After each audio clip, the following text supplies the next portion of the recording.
It is a hot summer evening. The house is stuffy and close, and you have a fan running in the window trying to cool the place down. But here's the thing. That fan is very likely doing far less than you think, because most folks set a fan up in exactly the wrong way, and the air barely moves through the house at all. There is a right way and a wrong way to place a fan to move air through your home. And the right way will surprise you, for it is the opposite of what most folks do. Today, I'm going to show you how to truly move the air through your house and cool it down with a fan and without one, the way folks did long before there was a humming conditioner in every window. I am Elias, and I keep up this Lancaster County place the old way with no tie to the public power company. So I have spent my whole life keeping a house cool through the summer heat without the grid air conditioning that the English run all season. We use the windows, the night air, the shade, the way the house itself breathes, and yes, a modest fan or two run off the sun off my own solar batteries to help the air along. And over the years, I have learned, and folks who have measured these things carefully have proven that there are some plain surprising truths about how to move air through a house that near everybody gets wrong. So, let me give them to you. Let me tell you about summers in my grandfather's house, for it is where I learned all this. That old house had no machine to cool it, of course, and yet it stayed bearable through the worst July heat, cooler inside than out, and as a boy I never thought to wonder how. It was my grandfather working the house, though I did not see it then. Of an evening, he would throw open every window and door to the cooling night. And early in the morning, before I was hardly up, he had already gone round and shut the house up tight against the coming heat and pulled the shades on the sunny side. The house held the cool of the night right through the hot afternoon that way. He had a feel for the air, for where it moved and how, which window to open to bring a breeze clear through the house on a still day. He never measured a thing, nor read it in a book. He just knew it, handed down the way a man knows his own land. Most of what I am about to tell you is his knowing, proven out since by folks who measured it careful with their instruments and found the old man was right all along. Quick word before I go further. The old methods my family uses, there is more of it than fits in any one video. I gathered the whole of it into a book. Here is the first truth, and it is the big one, the one that turns what most folks do right on its head. When you put a fan in a window to cool the house, you should set it to blow the air out the window, not in. Blow out, not in. Now, that sounds backwards, I know. For most folks, point the fan inward to blow that nice outside air onto themselves. But here is why blowing out is better. A house is a closed box with the air in it, and to cool it, you want to move that whole body of air through and out and pull fresh air in to replace it. When you set a fan in one window, blowing the stale, warm inside air out, it draws fresh, cooler air in through your other open windows and doors to take its place. And so you move the air through the whole house, a real current flowing through every room. The fan blowing out is the engine that pulls the fresh air through the entire house, whereas a fan blowing in just pushes air at the one spot in front of it and stirs the room, but does far less to move the whole body of air through. So if you have a fan in a window, turn it around and blow the hot air out and let the house draw its fresh air in through the far windows. That one change moves more air through your house than anything. And here is the practical way to do it rightly. You want the fan blowing out in the window on the hot side or the downwind side, the side the air would naturally want to leave by, and your other windows open on the far and cooler and shadier side of the house. So the fresh, cool air is drawn in from the shade and the warm, stale air pushed out. Think of the fan not as a thing that blows cool air on you, but as a pump that pulls the whole house's air through and out. Set it to pull. Give the fresh air a clear way in on the other side, and the whole house breathes. Here is the second truth, and it is just as surprising. You should not jam the fan right up tight against the window screen. Pull it back a foot or two back from the window about 2 feet, and it actually moves more air, not less. Now, that makes no sense at first. You would think the closer to the window, the better. But here is the reason, and it is clever once you see it. A fan does not only blow air forward out its front. Around its edges, it is pulling air in from the front sides too. So, when you shove a fan right up against the window screen, blowing out, it is, at the very same time, sucking some of that outside air back in around its edges, working against itself, pulling back in some of what it just blew out. Pull the fan back a couple feet from the window, and it draws its air cleanly from the room behind it and pushes it all out the window, no longer fighting itself.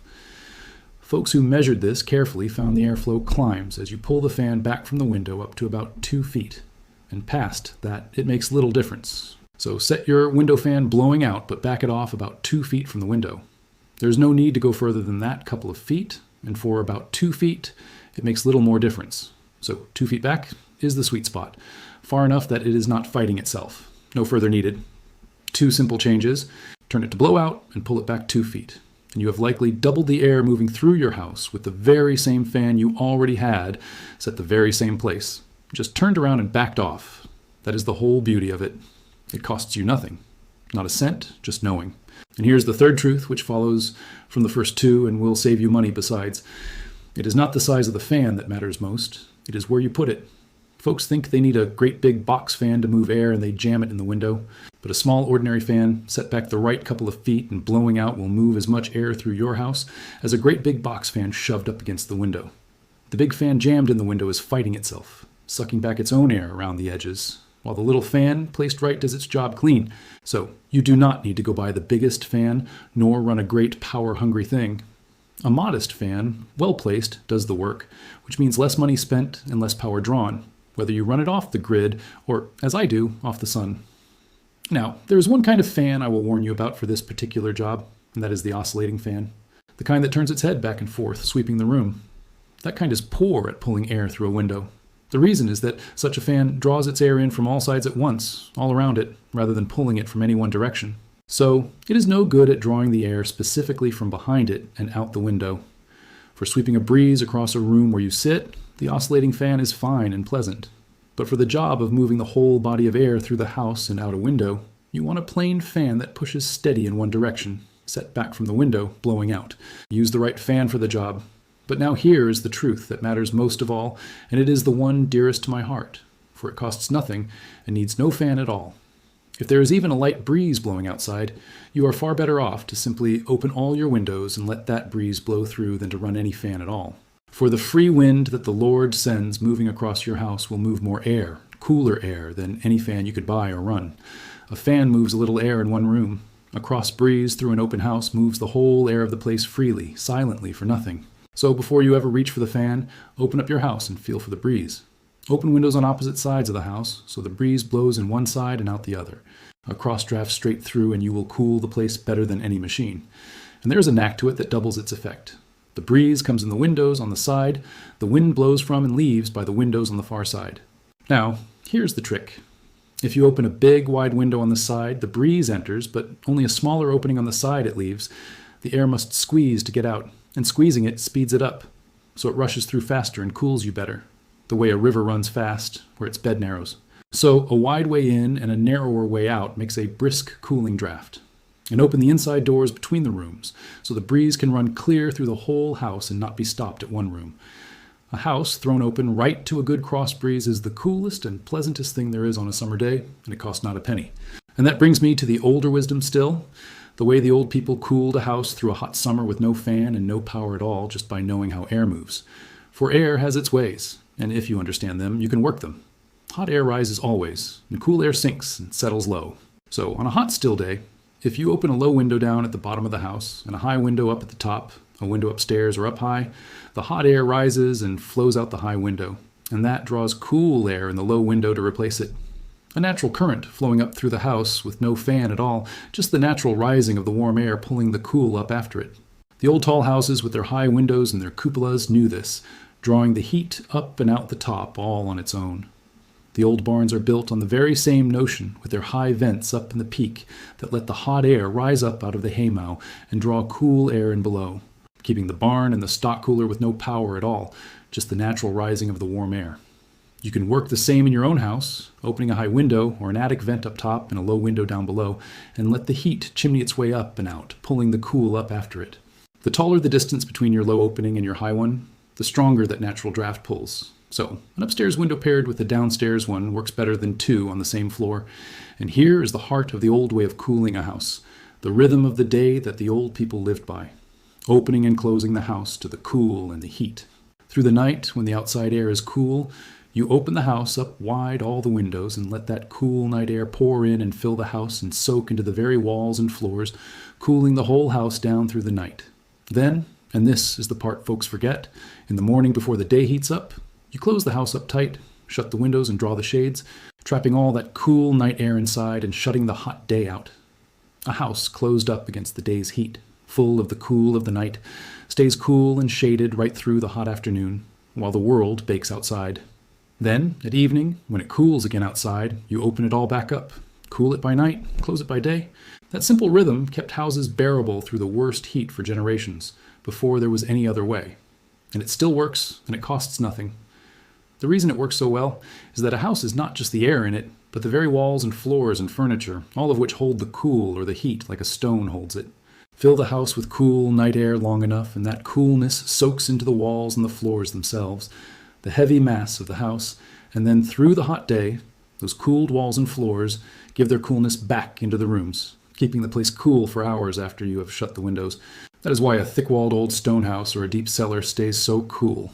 The heavy mass holds the cool. So the longer and wider you open to the cool night, the deeper that cool soaks in, and the longer your closed house stays cool the next day. And it is the cool of the deep night and the early morning just before dawn that is coolest of all. So do not close up too early. Let that coolest air of the small hours fill the house right up to morning before you shut it. And do not forget the shade and the sun, for a house heats most through its windows where the sun pours in. So you shade the windows, the sun strikes with shades or curtains drawn, or better still with an awning or a tree or a vine outside the window that stops the sun before it ever reaches the glass. The old people planted a shade tree on the hot side of the house, the west and the south, knowing it would shade the house from the worst of the afternoon sun for 100 years. Keep the sun off your windows and you keep a great deal of heat out of your house before it ever gets in. It is far easier to keep the heat out than to chase it back out once it is in, so the shade is worth more than any amount of fanning after. A vine grown up over a sunny porch or window, the old climbing things that leaf out thick in summer and drop their leaves in winter, is the cleverest of all, for it shades you in the heat and then lets the sun back through in the cold when you want it. The old people planted with that in mind, a leafy shade for summer that bared itself for winter's sun. Now, let me say this small, honest word about who profits from your not knowing these plain things about moving air. Not to rile you up, just so you see the shape of it. There's a great deal of money in keeping folks cool in the air conditioners and the power to run them all summer long. A power bill that climbs and climbs through the hot months. And there is no money at all in a man knowing how to place a fan right or open his windows to the night breeze or shade his house or work the natural rising of the air, all of which cool a house for little or nothing. So nobody advertises the free ways. No business is built on teaching you to open your windows rightly, and these plain old ways of keeping cool simply fell out of the common knowing while the humming machines got all the telling. I'm not saying a man schemed this. No one had to. It is worse than a conspiracy, because it is a system nobody had to coordinate. It simply pays to sell the machine and the power to run it, and pays nothing to teach a body to cool his house with the night air and a well-placed fan. And so the old freeways went quietly untaught. The old people cooled their houses through brutal summers with none of it because they had to, and they knew how air moves. So there is the whole of it. If you must use a fan in a window, blow the air out, not in to pull the fresh air through the whole house. Pull that fan back about 2 feet from the window, not jammed against it, for it moves more air backed off. Know that placement beats size. A small fan placed right beats a big one jammed in the window. Use a plain, steady fan, not the oscillating kind for moving air through a window. But best of all, when any breeze blows, forget the fan and open your house to the cross draft for free. And cool your house the old way besides, opening to the cool night and closing against the hot day, working the rising of the warm air and shading your windows from the sun. Do those things, and you will keep a house cool through the summer for a fraction of what the machine costs, or for nothing at all. Now, I want to hear from you, and I ask honest because I learned the whole country from these comments. Tell me in the comments below, how do you keep your house cool in the summer? And will you try turning that window fan around to blow out? And tell me your county and your climate, because the heat and the night cooling differ greatly across the country. The dry places cooling off hard at night, and the humid places staying warm. And I like to map it by where you all write from. I read everyone. Next time I want to show you more of the old ways to cut your cooling and your power bills down through the summer. The plain cheap things the old people did to keep cool and keep their costs near nothing. For there is a great deal a body can do to live cool and cheap if he knows the old ways. The old people kept their houses bearable through the hottest summers with no machine and no power bill, just by knowing how the air moves, and how to work the cool of the night in the shade of a tree. Plain knowing that cost them nothing. There is a quiet freedom in being able to cool your own house with the wind and the night and your own 2 hands, rather than a humming machine and a climbing bill. The house cooled by the night breeze, and a knowing hand is the house that remembers how the old people kept cool. The people who built this country with their hands knew that.